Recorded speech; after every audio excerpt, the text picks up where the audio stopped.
లోకంలో అందరి దగ్గర కంటే ఎక్కువ డబ్బు ఎవరి దగ్గర ఉందండి? కుబేరుడు దగ్గర ఉంది. కుబేరుడు దగ్గర లక్ష్మీదేవి కంటే ఎక్కువ. కాబట్టే వెంకటేశ్వర స్వామికి అప్పించిన వాడు ఎవడు? కుబేరుడు, లక్ష్మీదేవి కాదు. అంత డబ్బు ఉంది కుబేరుడు దగ్గర. పైగా ఆ డబ్బుకి వెంకటేశ్వర స్వామి ఎప్పటికీ వడ్డీ కడుతున్నాడు కానీ అసలు కట్టలేకపోయాయి. అబ్బో మన ఈఎంఐ లాగే ఉన్నాయి. మన ఈఎంఐలు ఎంతసేపు వడ్డీ కట్టడానికి సరిపోతే అసలు కట్ట. అలాగే ఉంది వెంకటేశ్వర స్వామి పద్ధతి కూడా. అందుకే కుబేరుడు ప్రతిరోజు వెంకటేశ్వర స్వామి గుడి దగ్గరికి వెడతాడు. మళ్ళీ తర్వాత మన పిఠాపురం కుక్కటేశ్వరుడి దగ్గరికి వస్తాడు. ఇద్దరి దగ్గరికి వస్తాడు. ఈశ్వరుడి దగ్గరికి, వెంకటేశ్వరుడి దగ్గరికి రోజు వచ్చి దండం పెట్టుకుంటాడు. తేడా ఉంది.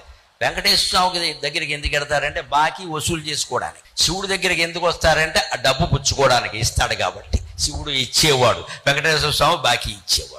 అక్కడ బాకీ వసూలు చేసుకుంటాడు, ఇక్కడ అడిగి పుచ్చుకుంటాడు. అలాగే కుబేరుడికి అంత సంపద ఇచ్చింది శివుడు. అది కాశీఖండంలో గుణనిధి కథలో ఉంటుంది. 10,000 ఏళ్ళు తపస్సు చేస్తే కుబేరత్వం ఇచ్చాడు.